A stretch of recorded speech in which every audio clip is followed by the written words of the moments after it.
റസൂലിന്റെ നിവേദനമാണ്. നിരൂപണ നിദാന ഹദീസ് ശാസ്ത്രമനുസരിച്ച് ഒരിക്കലും തള്ളാൻ പറ്റാത്ത ഹദീസുമാണ്. ഞാൻ ലൈഫാക്കാൻ മെനക്കടന്ന. എന്താണ് റസൂലുള്ളാഹിനോട് ചോദിക്കുന്നത്? മൻഹും യാ റസൂലല്ലാഹ്, അല്ലാഹുവിന്റെ ദൂതരെ താങ്കളുടെ മറ്റൊരു നിയോഗമുണ്ടാകുന്ന ആ സമുദായം ഏതാണ്? അപ്പോൾ പറഞ്ഞു, റസൂൽ തിരുമേനി 3 പ്രാവശ്യം ചോദിക്കുമ്പോഴും മൗനമായിരിക്കുകയും 4ാമത്തെ പ്രാവശ്യം ഇതേ ചോദ്യം ആവർത്തിക്കുമ്പോൾ പറയുകയാണ്,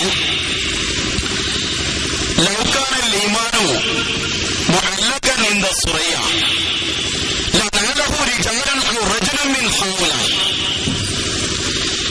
ഈമാൻ കാർത്തിക നക്ഷത്രം വരെ പോയിപ്പോയാലും ഇദ്ദേഹത്തിന്റെ സമുദായത്തിൽ നിന്ന്, അതായത് സൽമാൻ അൽ ഫാർസിയുടെ സമുദായത്തിൽ നിന്ന് ഒരാൾ അല്ലെങ്കിൽ ഒന്നിലധികം പേർ, ഈ ഒരാൾ അല്ലെങ്കിൽ ഒന്നിലധികം പേരെന്ന് റിവായത്ത് ചെയ്ത ഈ ഹദീസ് നിവേദനം ചെയ്ത നിവേദകന് സംശയമാണ്.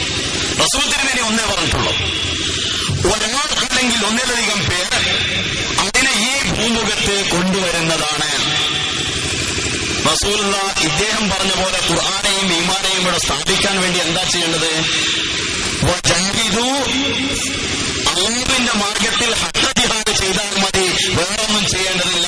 നമ്മൾ ഇസ്ലാമിനെ മുറുകെ പിടിച്ച് ആ മാർഗത്തിൽ പോരാടുകയാണ് വേണ്ടത്, നബിയെ കാക്കേണ്ടതില്ല. ഇത് സലഫിയുടെ ഭാഷ്യം. എന്നാൽ അല്ലാഹുവിന്റെ റസൂൽ പറയുന്നത് ഈമാൻ കാർത്തിക നക്ഷത്രം വരെ പോയിപ്പോയാൽ, അങ്ങനെ വിശ്വമുഖത്തെ അത് തിരോധാനം ചെയ്യപ്പെട്ട് ഇവിടെ കാണാതെ നിൽക്കുന്ന ഒരവസ്ഥ വന്നാൽ അതിനെ വീണ്ടും ഈ വിശ്വമുഖത്തിലേക്ക് സംസ്ഥാപനം ചെയ്യുന്നതിന് വേണ്ടി, അതിനെ ഭൂമിയിലേക്ക് തിരിച്ചു കൊണ്ടുവരുന്നതിന് വേണ്ടി സൽമാൻ അൽ ഫാർസിയിൽപ്പെട്ട ഒരാൾ വരും എന്ന് മുഹമ്മദ് മുസ്തഫ സല്ലല്ലാഹു അലൈഹി വസല്ലം തിരുമേനി പറയുന്നു. അതിന് അല്ലാഹു പറഞ്ഞത് അല്ലാഹുവാണ് നിയോഗിച്ചത് എന്നാണ് പറഞ്ഞത്. അപ്പൊ അല്ലാഹു നിയോഗിക്കുന്ന പ്രവാചകന്റെ പ്രതിപുരുഷനായ മുഹമ്മദ് മുസ്തഫ സല്ലല്ലാഹു അലൈഹി വസല്ലമയുടെ പ്രതിപുരുഷനായ ഒരാൾ വരുമെന്ന് മുഹമ്മദ് മുസ്തഫ സല്ലല്ലാഹു അലൈഹി വസല്ലം തിരുമേനി സൂറത്തുൽ ജുമയിലെ ആയത്തിന് സ്വയം നൽകിയ വ്യാഖ്യാനം സഹീഹുൽ ബുഖാരിയിലാണ്. വാറോലയിലും കീറോലയിലുമല്ല. കാര്യം സലഫി അറിയട്ടെ. അതറിയാഞ്ഞിട്ടല്ല, മറിച്ച് ഉറക്കം നടിക്കുകയാണ് ചെയ്യുന്നത്. പിന്നെ പറയുന്നത് ബഹുഭൂരിപക്ഷം പിഴച്ചു പോകുമ്പോൾ നബി വരുന്ന എവിടെയുള്ളത്? ഖുർആനിലുള്ളത്. ഖുർആനിലുണ്ട്, ഓതണ്ടേ? ഓതി ഒത്താനാവാൻ പറ്റില്ലല്ലോ. ഓതി അത് മനസ്സിലാക്കാൻ ശ്രമിക്കുക. ഖുർആൻ ഇങ്ങനെയാണ്, വലഖദ് വല്ല ഖബ്ലഹുമുൽ അക്സറു വലഖദ് വല്ല ഖബ്ലഹും അക്സറുൽ അവ്വലീൻ വലഖദ് അർസൽനാ ഫീഹിം മുൻദിരീൻ. ഇതിനു മുമ്പും ബഹുഭൂരിപക്ഷം വഴിപിഴച്ചിട്ടുണ്ട്.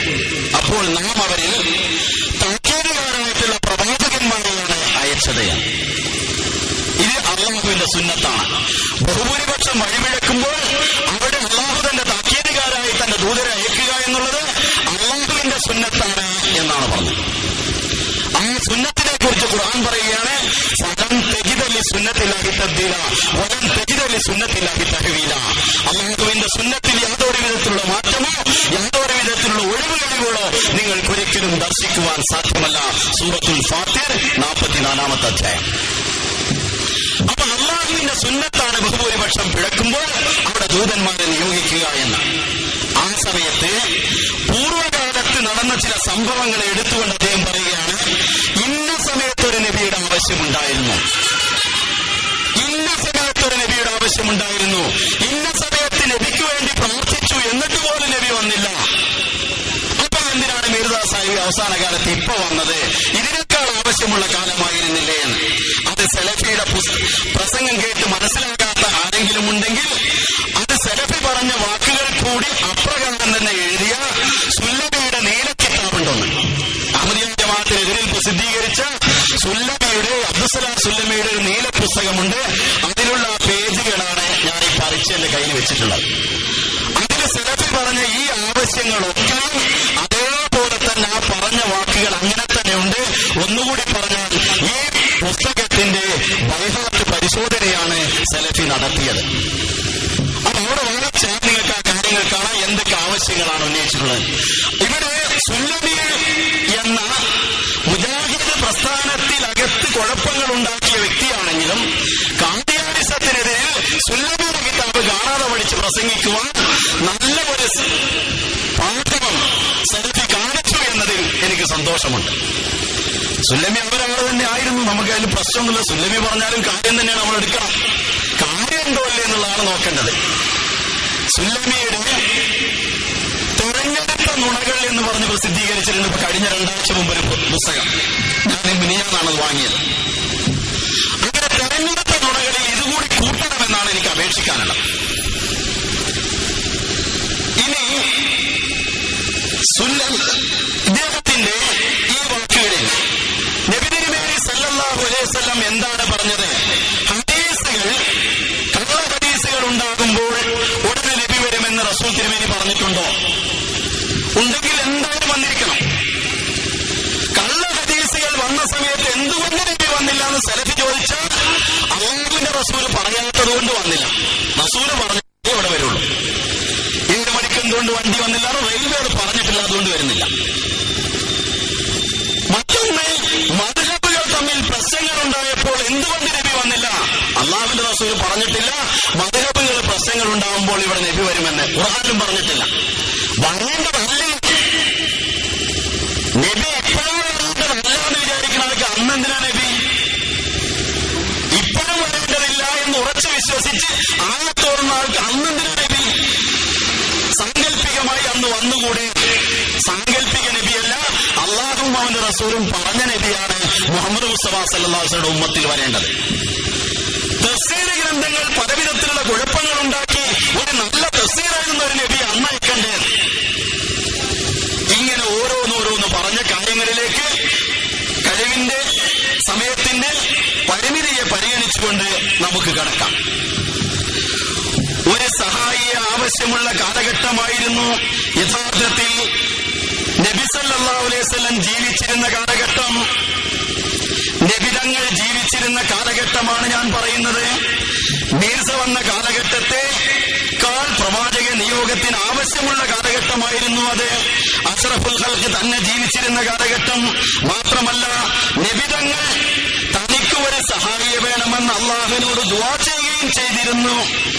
അത് വിശുദ്ധ ഖുർആൻ പറയുന്നു. എന്നിട്ട് പോലും ഒരു പ്രവാചകന് വേണമെന്ന് ഒരു പ്രവാചകന് അള്ളാഹു അയച്ചു കൊടുത്തില്ല. അതിന്റെ കൂട്ടത്തിൽ ഒരു കഥ പറയുന്നുണ്ട്. ആ സഹായിയെ വേണമെന്ന് ഉദ്ദേശിച്ച ആയത്തേതാണെന്നറിയാം. വഖുർ റബ്ബി അദ്ഖിൽനി മുദ്ഖല സിദ്ഖിൻ വഅഖ്രിജ്നി മുഖ്റജ സിദ്ഖിൻ വജഅൽ ലീ മിൻ ലദുൻക സുൽത്താനൻ നസീറാ. ഈ മക്കത്തിൽ നിന്ന് മദീനയിലേക്കുള്ള പോക്ക് ഒരു നല്ല പ്രവേശനമാക്കി മാറ്റുകയും ആ മദീനയിൽ നിന്ന് മക്കത്തേക്കുള്ള പ്രവേശം നല്ല പ്രവേശമാക്കി മാറ്റുകയും ചെയ്യണമേ. ഇവിടുന്ന് പുറത്തേക്കുള്ള പോക്കും തിരിച്ചു വരാൻ നല്ല പ്രവേശമാക്കണമേ, നല്ല പുറപ്പാടാക്കണമേ എന്ന് പ്രാർത്ഥിച്ചതിന് ശേഷം പിന്നീട് പറയുന്നത്, എനിക്ക് നീ ഒരു സുൽത്താനെ നസീറെ, ശക്തനായ ഒരു സഹായിയെ തരണമേ എന്ന്. ഇത് സലഫി നബിയെ തരണമേ എന്ന ധ്വനിയിൽ ഗൾഫിൽ വെച്ച് പ്രഭാഷണം നടത്തി കാസറ്റ് കച്ചവടം നടത്തിയപ്പോൾ അതിൽ നബി എവിടെ എന്ന് ഞാൻ ചോദിച്ചു. പറയണ കാദിയാനി മൗലവി പറയുന്നതിൽ നബി എവിടെയെന്ന് ചോദിച്ചു. ഞാൻ നബി ഉണ്ടെന്ന് പറഞ്ഞില്ല. പിന്നെന്തിനാ ഓതിയത്? ഇതിന് നബി ഉണ്ടെന്ന് ഞാൻ പറഞ്ഞിട്ടില്ല. അത് സ്വന്തം വാക്കാണ്. ഒരു പ്രവാചകനെ തന്നെ വേണമെന്ന് ഞാൻ പറഞ്ഞിട്ടില്ല. ഒരു സഹായിയെ വേണമെന്ന് അള്ളാഹ് സഹായിയെ കൊടുത്ത് അള്ളാഹുവിന്റെ റസൂൽ ദുആ ചെയ്തിട്ട് റസൂലുള്ളാഹി സ്വല്ലല്ലാഹു അലൈഹി വസല്ലമയ്ക്ക് ആ ദുആ സ്വീകരിച്ചിട്ടില്ല എന്ന് സലഫ് പറയുന്നത് അംഗീകരിക്കണമോ? അതാണ് മുഹമ്മദ് മുസ്തഫ സ്വല്ലല്ലാഹു അലൈഹി വസല്ലം തങ്ങളുടെ ദുആ അള്ളാഹ് സ്വീകരിച്ചിട്ടുണ്ട് എന്ന് നമ്മൾ അംഗീകരിക്കണമോ? സഹായിയെ ചോദിച്ചിട്ട് അള്ളാഹ് കൊടുത്തില്ല എന്ന് സലഫിയുടെ കൊഞ്ഞനം കുത്തിയ മുഹമ്മദ് മുസ്തഫ സ്വല്ലല്ലാഹു അലൈഹി വസല്ലം തങ്ങളുടെ ദുആ സ്വീകരിക്കപ്പെട്ടിട്ടില്ല എന്ന് ഏത് മുസ്ലിമിനാണ് വിശ്വസിക്കാൻ സാധിക്കുക? ആ സഹായിയെ ചോദിച്ചത് പ്രവാചകനെ വേണമെന്ന് ഞാൻ പറഞ്ഞിട്ടില്ല. എന്നാലും അള്ളാഹുടെ നബിനെ അയച്ചില്ല. അള്ളാഹിനോട് ചോദിക്കുന്ന സഹായിയെ അത് നബിനെ അയച്ചു കൊടുത്തില്ല. തേങ്ങാന്ന് ചോദിച്ചാൽ മാങ്ങ കൊടുത്തില്ല. അള്ളാഹുന്റെ റസൂൽ ചോദിച്ച കഷ്ട നബിയെ പിന്നെ നിങ്ങൾക്ക് അവിടെ നബി വേണമെന്ന് തോന്നുകയാണെങ്കിൽ അത് തത്വമെല്ലാണ് പറയുന്നത്. നട്ടുച്ചക്ക് തോന്നുന്ന ഭ്രാന്ത്. നട്ടപ്പിരാന്ത് എന്ന് പറഞ്ഞു. അള്ളാഹുവിന്റെ റസൂൽ നബി വേണമെന്ന് ചോദിച്ചില്ല, നിങ്ങളെ പറയുന്നു. പക്ഷെ ആ നബിനെ കൊടുത്തില്ല. ചോദിക്കാത്തത് കൊടുക്കുന്നവനല്ല, ചോദിച്ചത് കൊടുക്കുന്ന. സഹായം കൊടുത്തില്ല എന്ന് പറയുകയാണെങ്കിൽ അത് നബിയോട് കാണിക്കുന്ന ധിക്കാരമാണ്, പ്രവാചകന്റെ സ്ഥാനത്തോട് കാണിക്കുന്ന അപമര്യാദയാണ് എന്നോർത്തുകൊള്ളുക.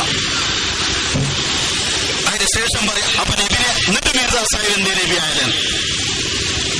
ഇങ്ങനത്തെ കസർത്തുകൾ നടത്തി നബിയായതെന്ന് ചോദിച്ചാൽ അല്ലാഹു ഏകനാണ്, അതുകൊണ്ട് എന്തുകൊണ്ട് അന്ന് നബി വന്നില്ല, ഇപ്പൊ അങ്ങനെ നബി വന്നു എന്ന് ഓതിയാ പോരെ? ആവശ്യമില്ലാതെ മനുഷ്യനെ കറക്കാൻ നടക്കണോ? അടുത്തെന്താ ചോദിക്കുന്നത്? സഹാബാക്കൾ അഭിപ്രായ ഭിന്നതയുണ്ടായി, പരസ്പരം യുദ്ധം ചെയ്യുന്നു, ജമൽ സിഫീൻ യുദ്ധങ്ങൾ നടന്നു. ആ ഘട്ടമാണ് അന്നൊരു പ്രവാചക നിയോഗമുണ്ടായിരുന്നുവെങ്കിൽ,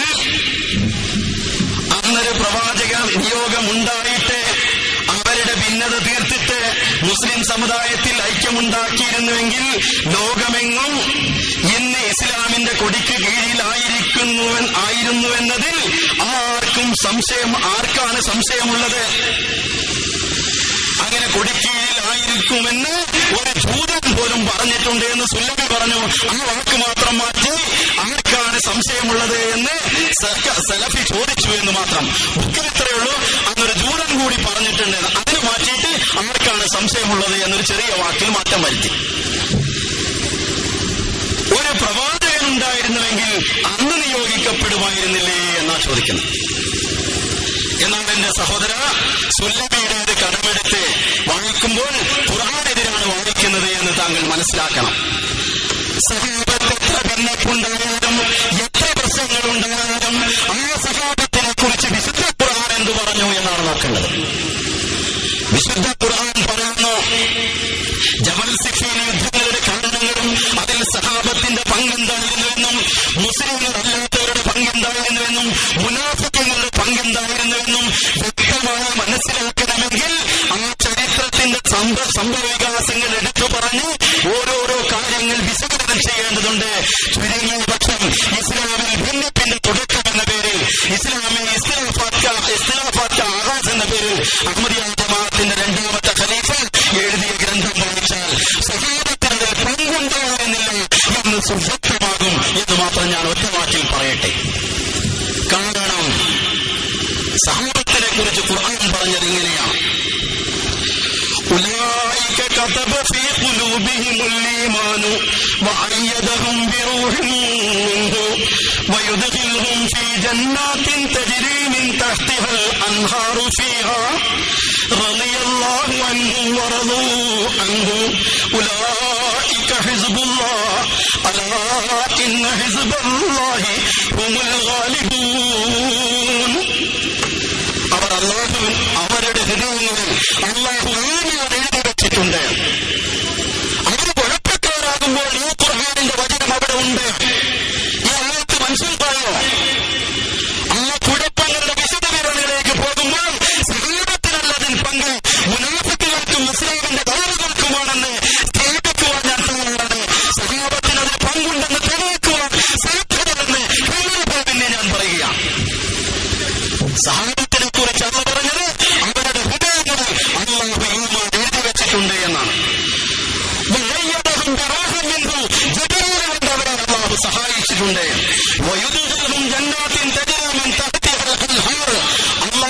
അല്ലാഹു അവരെ താഴോടത്തുകൂടി അരുവികളൊഴുകുന്ന തോട്ടങ്ങളിൽ അഥവാ സ്വർഗ്ഗങ്ങളിൽ പ്രവേശിപ്പിക്കുന്നതാണ്. അല്ലാഹു അവരെ തൃപ്തിപ്പെട്ടിരിക്കുന്നു അവരിൽ നിന്ന്. അവർ അല്ലാഹുവിനും തൃപ്തരാണ്.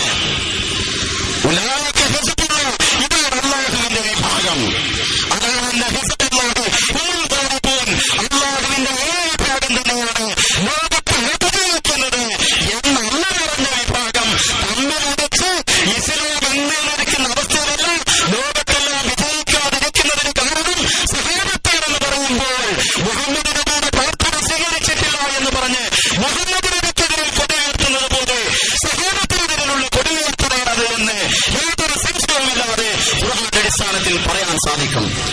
മുഹമ്മദുർ റസൂലുള്ളാഹി വല്ലദീന മഅഹു അശദ്ദു അലൽ കുഫാർ. നിഷേധികളോട് മുഹമ്മദ് റസൂലുള്ളാഹി സ്വല്ലല്ലാഹു അലൈഹി വസല്ലമിന്റെ കൂടെയുള്ളവർ അതികഠിനമാണ് എന്നാണ് പറഞ്ഞത്.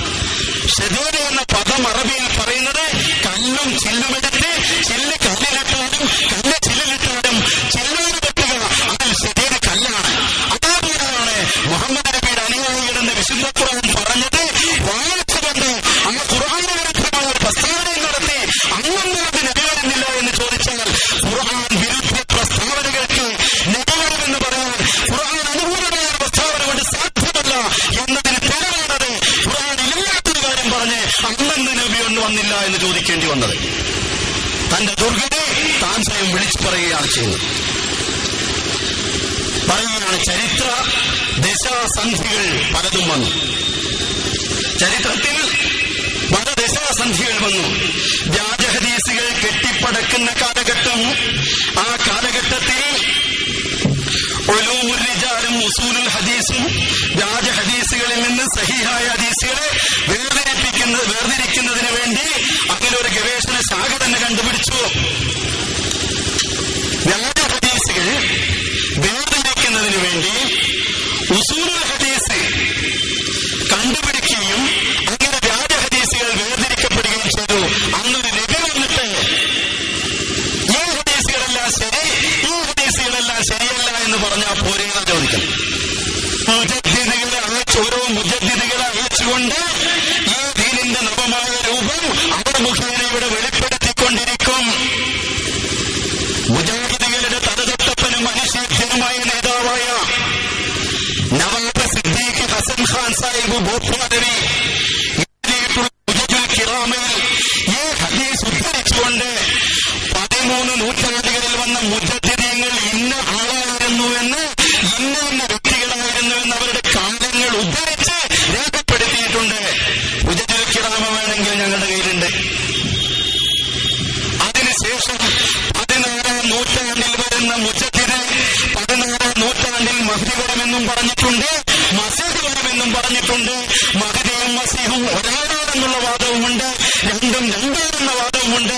എന്തായാലും 16-ാം നൂറ്റാണ്ടിലെ മുജദ്ദിദ് തന്നെയാണ് മഹ്ദിയും മസീഹുമായി വരേണ്ട ആള് എന്നും ആ മുജദ്ദിദുൽ കിറാമയിൽ എഴുതിയിട്ടുണ്ട്.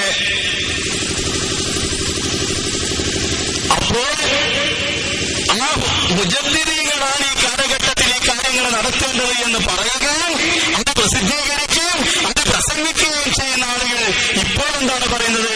അന്ന് നബി വന്നില്ലല്ലോ, റസൂലുള്ളാഹി പറഞ്ഞത് നമുക്ക് വേണ്ട, നമുക്കിവിടെ തോന്നണ ഇപ്പൊ നബി ഉണ്ടെങ്കിൽ അന്നും കിട്ടണ്ടേ, അന്നെന്തുകൊണ്ട് കിട്ടിയില്ല, അതിപ്പോഴും വേണ്ട. ഈ ഹദീസുകൾ സമയം എന്നെ വല്ലാണ്ട് വിഷമിക്കുന്നു. ഹദീസുകൾ അസ്മാഉൽ റിജാൽ വെച്ച് വേർതിരിച്ച ഹദീസുകളുണ്ട്. ആ ഹദീസുകളുടെ കഥ എന്താണെന്നറിയോ? ഈ റിജാലൊക്കെ റെഡിയാ. ഞാൻ പറയുമ്പോൾ ആർക്കും ഒന്ന് വിഷമം തോന്നുന്ന പണ്ഡിതന്മാരെ തെളിവ് സൈഡാണ് പറയുന്നത്. ഈ ഉസൂലുൽ ഹദീസിന്റെ എല്ലാ തത്വങ്ങളും അനുസരിച്ച് തുർമിദിയിൽ അബ്വാബുൽ മനാഖിബിൽ ഒരു ഹദീസ് വന്നിട്ടുണ്ട്. ആ ഹദീസിൽ ഉബയ്യ് ബിൻ കഅബ് റളിയല്ലാഹു തആല അൻഹു പറയുകയാണ്, അല്ലാഹുവിന്റെ ദൂതൻ എന്നോട് പറഞ്ഞു, ഖാലല്ലാഹു അൻഖറ അലൈക്കൽ ഖുർആൻ, അല്ലാഹു എന്നോട് അമറലി റബ്ബി, എന്റെ റബ്ബ് എനിക്ക് കൽപ്പിച്ചിരിക്കുന്നു നിനക്ക് ഖുർആൻ ഓതിത്തരണമെന്ന്. വെറുതെ ഖുർആൻ ഓതിയതല്ല, അല്ലാഹു എന്നോട് പറഞ്ഞിരിക്കുന്നു ഉബയ്യ് ബിൻ കഅബ് നിനക്ക് ഖുർആൻ ഓതിത്തരണമെന്ന്. അങ്ങനെ അദ്ദേഹം റസൂൽ തിരുമേനി സല്ലല്ലാഹു അലൈഹി വസല്ലം ഖുർആൻ ഓതി. അതിന് വേറെ ഒരു ആയത്തോടെ ഓതി. ഓതിയത് എന്താണ്? ലം യകുനില്ലദീന കഫറു എന്ന സൂറത്താണ് ഓതിയത്. പക്ഷെ അതിൽ ഓതുമ്പോൾ വലൽ യഹൂദിയ വലൻ നസ്റാനിയ വലൽ മജൂസിയ, അതിന് മുമ്പ് ഇന്നദ്ദീന ഇൻദല്ലാഹി, അള്ളാഹുവിന്റെ സന്നിധിയിലുള്ള ദീന് അൽ ഹനഫിയത്തുൽ മുസ്ലിമ, മുസ്ലിമത്തായ ഹനഫിയത്തായ ദീനാകുന്നു. അല്ലാതെ യഹൂദിയത്തല്ല, മജൂസിയത്തല്ല, നസ്രാനിയത്തല്ല എന്നിങ്ങനെ തുടങ്ങുന്ന ഒരു ഹദീസ് നിദാന ശാസ്ത്രപ്രകാരം ഈ ഹദീസ് യാതൊരു വിധത്തിലുള്ള ജുർഹും കുറ്റ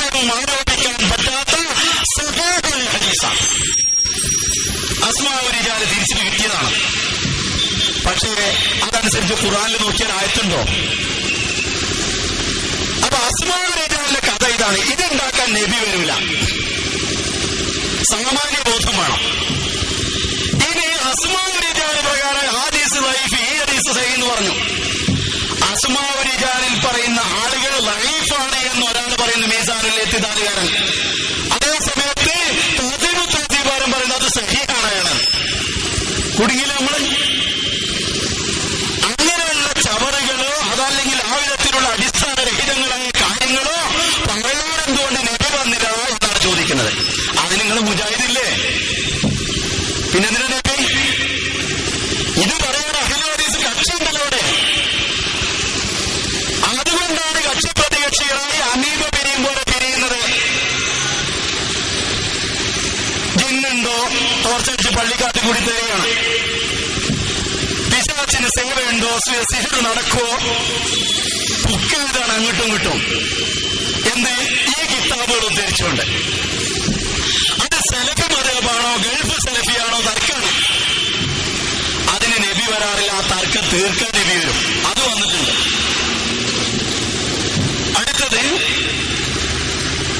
മദ്ഹബുകൾ പരസ്പരം തമ്മിലടിച്ചു. അതിനിയാള് അയാളെ കയ്യിൽ നിന്നൊരു സാധനം കൂട്ടിയിട്ടുണ്ട്. ഇവിടെ മീർസ സാഹിബ് എന്താ ചെയ്തത് അറിയോ? മദ്ഹബുകൾ തമ്മിലടിക്കുന്നതിന് പരിഹാരം കാണുകയല്ല, നിങ്ങൾ ഹനഫി മദ്ഹബിനെ പിൻപറ്റിക്കോ എന്ന് എഴുതിയ. മദ്ഹബുകളുടെ കാലത്തിൽ ഹനഫി മദ്ഹബിനെ പിൻപറ്റിക്കോ എന്ന് തർജ്ജമ ഒരൊറ്റ നിലപാടും 16 ഗ്രന്ഥങ്ങളിൽ നിന്ന് ഒരൊറ്റ നിലപാടും സലഫിയുടെ ഓരോരുത്തരും എടുക്കാൻ സാധ്യമല്ലെന്ന് കണ്ണുപാടെന്ന് പറഞ്ഞു ഉണ്ടെന്ന് പറയാനിരിക്കുന്നു അവരെ. മറിച്ച് ഈ ഹദീസിന്റെ കാര്യത്തിൽ നിങ്ങളുടെ ആചാര്യനായ മുഹമ്മദ് ഹുസൈൻ ബത്താരിയും അതിനപ്പുറങ്ങളുടെ നേതാവായ ചക്രവാലയും തങ്ങൾ സമന്വയം നടക്കുമ്പോൾ അതിന്റെ കാര്യത്തിൽ ഒരു വിധി പറഞ്ഞതിന് ഒരു വാക്ക് മാത്രമാണ്. എന്താ പറഞ്ഞെന്നറിയോ? ഹദീസ് എന്ന് പറയുന്നത് മുഹമ്മദ് മുസ്തഫ സല്ലല്ലാഹു അലൈഹി വസല്ലമയ്ക്ക് ശേഷം നൂറ്റാണ്ടുകൾക്ക് ശേഷം ഉണ്ടായതാണ്. നോക്കുക, 194 ഹിജ്റയിലാണ് ബുഖാരിയുടെ ജനനം. അതിനുശേഷം അദ്ദേഹം കിതാബ് എഴുതി. ആ കിതാബ് കയ്യിലെഴുതിയിട്ട് അത് പ്രചാരമാകുമ്പോൾ കാലം എത്ര കഴിഞ്ഞു? ആ കാലഘട്ടത്തിൽ ഉണ്ടായിരുന്ന, അതിനു മുമ്പ് മൊത്തമുണ്ടെങ്കിൽ അല്ലെങ്കിൽ വേറെ ഹദീസുകളുണ്ടെങ്കിൽ അതൊന്നും ഇന്നത്തെ പോലെ നെറ്റിലോ അല്ലെങ്കിൽ പ്രസിദ്ധീകരണങ്ങളിലോ അച്ചടിശാലകളിലോ അല്ല, കൈയെഴുത്ത് പ്രതികളിൽ അതിനും കിടക്കുന്നുണ്ട്. അത് നോക്കിയിട്ടാണോ ലോകത്തുള്ള മുസ്ലിങ്ങൾ നമസ്കരിച്ചിരുന്നത്? അത് നോക്കിയിട്ടാണോ മുസ്ലിങ്ങൾ സക്കാത്ത് കൊടുത്തിരുന്നത്? അത് നോക്കിയിട്ടാണോ മുസ്ലിങ്ങൾ കാര്യങ്ങൾ നടത്തിയിരുന്നത്? ആ ഹദീസുകൾ തന്നെ സിഹാഉ സിത്ത എന്നൊക്കെ പറയുന്നത് ആദ്യം സിഹാഉ സിത്ത ഇല്ല, ആദ്യം 3 സിഹാഹ്, പിന്നെ സിഹാഉൽ അർബഅ, പിന്നെ സിഹാഉൽ ഖംസ, അവസാനമായി സിഹാഉ സിത്ത ഉണ്ടായി. ഗ്രന്ഥങ്ങളുണ്ടാവില്ല, സിഹാഹിലേക്ക് ചേർക്കപ്പെട്ടു. ഗ്രന്ഥം അവിടെ ഉണ്ട്. സിഹാഹെന്ന് അംഗീകരിക്കുന്ന പിന്നെയും കുറെ കാലം കഴിഞ്ഞിട്ടാണ്. ആ പറഞ്ഞ ആളുകളുടെ ഹദീസുകളിൽ പറഞ്ഞ നിരൂപകരുടെ ചരിത്രങ്ങൾ തേടി ചെന്ന് ഹദീസ് ശരിയാണോ തെറ്റാണോ എന്ന് സ്ഥാപിക്കാൻ പിന്നെയും നൂറ്റാണ്ടുകൾക്ക് ശേഷമാണ് ആളുകൾ വന്ന് കിതാബ് എഴുതുന്നത്. അക്കിത്താബിലെ ഗതികേടാണ് ഞാൻ നേരത്തെ പറഞ്ഞത്. അപ്പൊ അത് ഈ വിധത്തിലുള്ള കാര്യങ്ങൾ നടക്കുമ്പോൾ അതിനെക്കുറിച്ചുള്ള ചർച്ച, ഹദീസ് എടുക്കണോ എടുക്കേണ്ടതെന്ന് ചർച്ച, മുജാഹിദും അഹ്ലുൽ ഖുർആനും. അവിടെ മീർസായി വിധി പറഞ്ഞു. എന്താ പറഞ്ഞറിയോ? ഖുർആനാണ് എല്ലാ കാര്യങ്ങൾക്കും എടുക്കേണ്ടത്. അതേ സമയത്ത് ഖുർആന്റെ കൂടെ തന്നെ ഈ ഭൂമിയിൽ ഇറങ്ങിയ നിരങ്കുശമായി തുടർന്നു വരുന്ന, ഇടപെടലില്ലാതെ തുടർന്നു വരുന്ന, ഒരു നിമിഷം പോലും അതൊരിക്കലും അവിടെ ഒരു വിള്ളലില്ലാത്ത, ഒരു വിടവില്ലാതെ 1400 സംവത്സരങ്ങളായി മുസ്ലിങ്ങളിൽ പരമ്പരാഗതമായി ഒരു മാറ്റവുമില്ലാതെ തുടർന്നു വരുന്ന ആ ഖുർആനാകുന്ന പ്രത്യയ ശാസ്ത്രത്തിന്റെ പ്രാവർത്തിക രൂപം, ആ സൈദ്ധാന്തിക ഗ്രന്ഥത്തിന്റെ പ്രാക്ടിക്കൽ വശം ഇവിടെ ഉണ്ട്. അതാണ് മുഹമ്മദ് മുസ്തഫ സല്ലല്ലാഹു അലൈഹി വസല്ലമയുടെ സുന്നത്ത്. നമസ്കരിക്കുക എന്ന് പറയുമ്പോൾ എങ്ങനെ നമസ്കരിക്കുക എന്ന് റസൂലുള്ളാഹി കാണിച്ചു.